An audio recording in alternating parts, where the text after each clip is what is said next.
Hello, कैसे हैं आप सभी। स्वागत है आपका आपके YouTube चैनल MRS एकेडमी में। तो हम संविधान की सीरीज में डिस्कशन कर रहे थे, तो संविधान को पढ़ रहे थे। उसी सीरीज में हमने पिछले टर्म पर क्या पढ़ा था। संविधान में पिछले टर्म पर पढ़ा था हमने संघीय कार्यपालिका और विधायिका। जैसे संघीय कार्यपालिका और विधायिका यानी संसद पढ़ रहे थे। संसद के 3 अंग होते हैं, लोकसभा, राज्यसभा और राष्ट्रपति। तो संघीय कार्यपालिका में कौन होता है, राष्ट्रपति, और संघीय विधायिका में होता है लोकसभा और राज्यसभा। तो हमने इन सभी पर डिस्कशन कर लिया था। तो आज के लेक्चर में हम डिस्कस करेंगे राज्य की कार्यपालिका और विधायिका। तो राज्य की कार्यपालिका और विधायिका में कौन होते हैं, संघ पर राष्ट्रपति होता है और राज्य पर राज्यपाल। संघ में लोकसभा तो राज्य में विधानसभा, संघ में राज्यसभा तो राज्य में विधान परिषद। तो आइए देखते हैं आज के लेक्चर में। तो हम सबसे पहले बात करेंगे राज्यपाल के ऊपर। तो हमारे भारतीय संविधान में राज्यपाल का वर्णन किस अनुच्छेद में किया गया, अनुच्छेद 153 में, जबकि वहां राष्ट्रपति का किस में किया गया था, अनुच्छेद 52 में। ठीक, तो अब यहाँ पर राज्यपाल किसी भी राज्य का एक राज्यपाल होगा। यह अनुच्छेद किस में दिया गया है, 153 में। आगे देखें, एक व्यक्ति 2 या 2 से अधिक राज्यों का राज्यपाल हो सकता है। किसी भी व्यक्ति को एक या एक से अधिक या 2 या 2 से अधिक राज्यों का राज्यपाल नियुक्त किया जा सकता है। तो राज्यपाल की नियुक्ति कौन करता है, राज्यपाल की नियुक्ति करता है राष्ट्रपति। कितने समय के लिए, कौन बताएगा, ये आगे चल के मैं बताऊंगा कितने समय के लिए करता है और ये इसमें क्वेश्चन कैसे बनता है। ठीक है, तो आगे एक व्यक्ति को 2 या 2 से अधिक राज्यों का राज्यपाल चुना जा सकता है। अनुच्छेद 154 में राज्यपाल राज्य की कार्यपालिका का प्रमुख होगा। वहां पर क्या था, अनुच्छेद 53 में राष्ट्रपति होता था, यहाँ क्या है, राज्यपाल। तो अनुच्छेद 154 में राज्यपाल राज्य की कार्यपालिका का प्रमुख होगा। आगे अब बात करेंगे राज्यपाल की योग्यताएं, नियुक्ति, शपथ और शक्तियां। ठीक है, तो सबसे पहले योग्यता पे बात करेंगे। तो राज्यपाल की योग्यता सबसे पहली योग्यता क्या होनी चाहिए, वह किसी लाभ के पद पर ना हो। ठीक, पागल या दिवालिया 35 वर्ष की आयु पूरी कर चुका हो, ऐसे व्यक्ति को राज्यपाल नियुक्त किया जा सकता है। आगे देखेंगे राज्यपाल की नियुक्ति। राज्यपाल की नियुक्ति कौन करता है, राष्ट्रपति। राज्यपाल की नियुक्ति कौन करता है, राष्ट्रपति। राष्ट्रपति की नियुक्ति के बाद शपथ। राज्यपाल को शपथ कौन दिलाता है, नियुक्ति तो राष्ट्रपति करेगा, लेकिन शपथ कौन दिलाएगा, राज्यपाल को शपथ दिलाएगा उस राज्य के उच्च न्यायालय का मुख्य न्यायाधीश। कौन, वहां सेंट्रल पर राष्ट्रपति को शपथ कौन दिलाता था, सर्वोच्च न्यायालय का मुख्य न्यायाधीश, लेकिन राज्य में राज्य का उच्च न्यायालय का मुख्य न्यायाधीश राज्यपाल को शपथ दिलाएगा। ठीक, शपथ के बाद शक्तियां। तो जैसे वहां राष्ट्रपति के पास भी बहुत सारी शक्तियां थी, ऐसे ही राज्यपाल के पास भी यहाँ शक्तियां हैं। वहां राष्ट्रपति के पास कुछ स्पेशल शक्तियां थी, यहाँ उसके पास नहीं है कुछ। ठीक है, तो कार्यपालिका शक्ति, व्यवस्थापिका शक्ति, वित्तीय शक्ति और अन्य शक्ति। कार्यपालिका शक्ति का मतलब क्या होता है कि राज्य में जो भी राज्यपाल होगा, जैसे वहां केंद्र में राष्ट्रपति, जो लोकसभा में बहुमत दल के नेता को राष्ट्रपति प्रधानमंत्री नियुक्त करता था। ऐसे ही यहाँ पर राज्य में राज्यपाल विधानसभा के बहुमत दल के नेता को राज्यपाल मुख्यमंत्री के रूप में नियुक्त करता है। कौन करता है, राज्यपाल। तो ये हो गई कार्यपालिका शक्ति। व्यवस्थापिका शक्ति और वित्तीय शक्ति। व्यवस्थापिका शक्ति में क्या होता है, व्यवस्थापिका। तो व्यवस्थापिका शक्ति में क्या होगा कि जो राज्यपाल होगा वो देखेगा कि जो राज्य का कानून है या जो मुख्यमंत्री है उसको नियुक्त किया गया है, वो व्यवस्था को कानूनी व्यवस्था के तौर पर सही रूप से चला रहा है या नहीं। अगर ऐसा राज्यपाल को लगता है कि यहाँ की जो व्यवस्था है वो भंग हो रही है, तो राज्यपाल राज्यपाल राष्ट्रपति को एक पत्र के माध्यम से राष्ट्रपति शासन लागू करने के लिए एक पत्र लिखेगा कि यहाँ का संवैधानिक तंत्र विफल हो रहा है, संविधान के अकॉर्डिंग मुख्यमंत्री काम नहीं कर रहा है, इसलिए यहाँ पर राष्ट्रपति शासन लागू किया जाए। तो ये हो गया राज्यपाल की व्यवस्थापक शक्ति।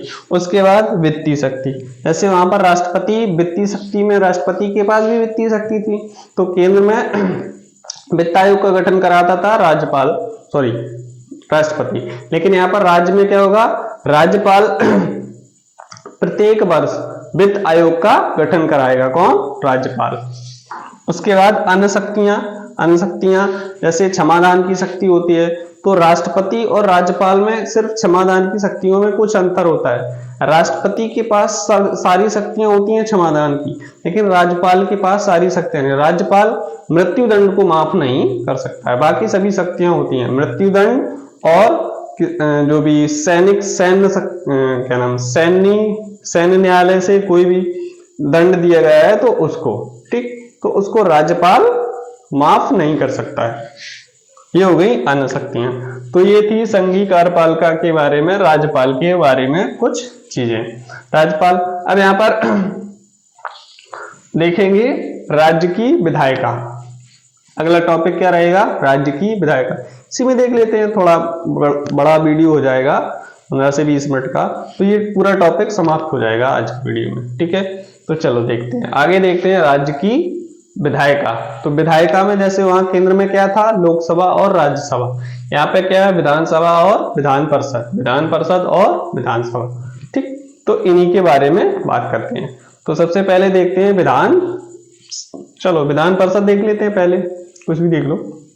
विधान परिषद, वहां राज्यसभा था, यहाँ विधान परिषद। तो विधान परिषद क्या, राज्य विधानमंडल का उच्च सदन होता है। जो विधान परिषद होता है वो राज्य विधानमंडल का उच्च सदन होता है। जैसे वहां संसद में उच्च सदन कौन होता था, राज्यसभा। आगे, इस सदस्य की न्यूनतम आयु 30 वर्ष तथा कार्यकाल 6 वर्ष होता है।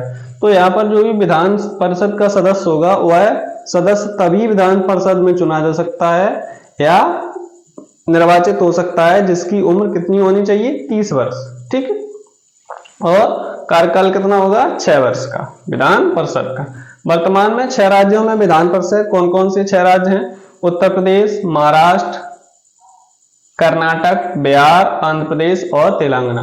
तो पूरे देश में सिर्फ 6 राज्य हैं ऐसे जिनमें विधान परिषद का प्रावधान है। तो कौन कौन से, उत्तर प्रदेश। तो उत्तर प्रदेश में कितनी विधान परिषद सीटें हैं, 100। महाराष्ट्र में 78, कर्नाटक में 75, बिहार में 75, आंध्र प्रदेश में 58 और तेलंगाना में 40।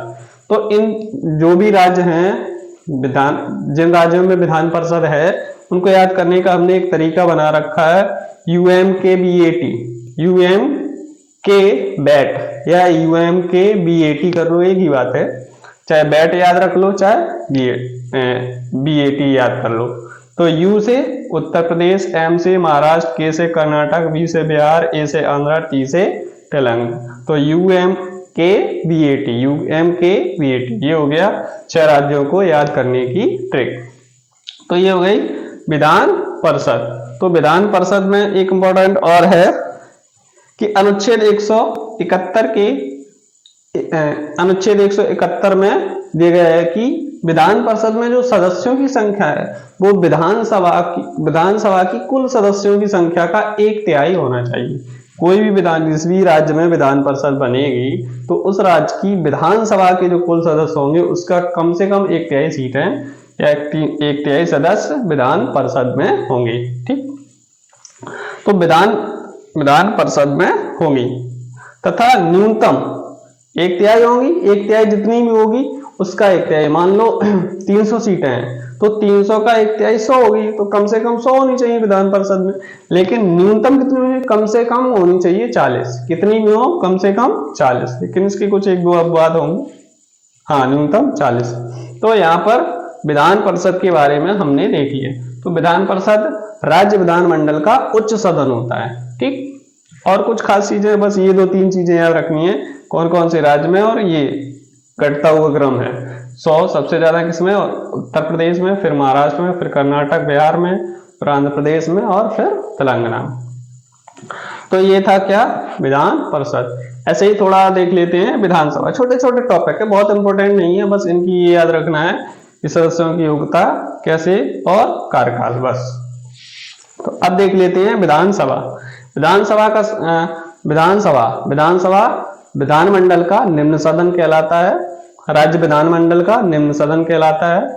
इसकी संरचना संविधान के अनुच्छेद 170 में की गई है। जो भी विधानसभा है इसकी संरचना किस आर्टिकल में की गई? आर्टिकल 170 में संविधान। तो विधानसभा में अधिकतम सदस्य कितने हो सकते हैं?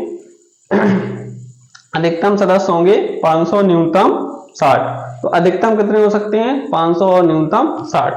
उसके बाद विधानसभा में जो अधिकतम और न्यूनतम का क्राइटेरिया, इसके कुछ अपवाद हैं, जैसे सिक्किम, मिजोरम, गोवा और पांडुचेरी। सिक्किम में कितने हैं? 32, मिजोरम में 40, गोवा में 40 और पांडुचेरी में 30 ऐसे राज्य हैं जिनमें विधानसभा के जो न्यूनतम कोटा है उससे कम सीटें हैं। तो न्यूनतम कोटा कितना है? 60। ठीक, तो ये हो गई विधानसभा। अब विधानसभा में ज्यादातर जैसे वहां केंद्र में लोकसभा का प्रमुख कौन होता था? बहुमत दल का नेता, प्रधानमंत्री। लेकिन विधानसभा में कौन होगा? मुख्यमंत्री। ठीक, तो लोकसभा और विधानसभा। तो ये था मेरा राज्य विधानमंडल। क्या था? राज्य विधानमंडल। राज्य विधानमंडल में कौन कौन से हैं? लोकसभा और राज्यसभा। ठीक, केंद्र के स्तर पर लोकसभा राज्यसभा अगर पता है तो वही राज्य के स्तर पे ये विधानसभा और विधान परिषद। बस थोड़ी सी जानकारी अपडेट होनी चाहिए। उसके बाद हाँ, तो अगर वीडियो आपको अच्छा लग रहा हो तो वीडियो को शेयर करें। अगर मेरी बातें अच्छी लग रही हो, कुछ कमी रही हो वीडियो में, उसमें कमेंट करके बताएंगे। और चैनल को, अगर आप चैनल पर नए हैं तो चैनल को सब्सक्राइब कर लें और बेल आइकन दबाकर ऑल कर लें। ऑल पर क्लिक कर लें, जिससे क्या होगा, जो भी मैं वीडियो डालूंगा आपके पास सारी नोटिफिकेशन पहुंच जाएगी।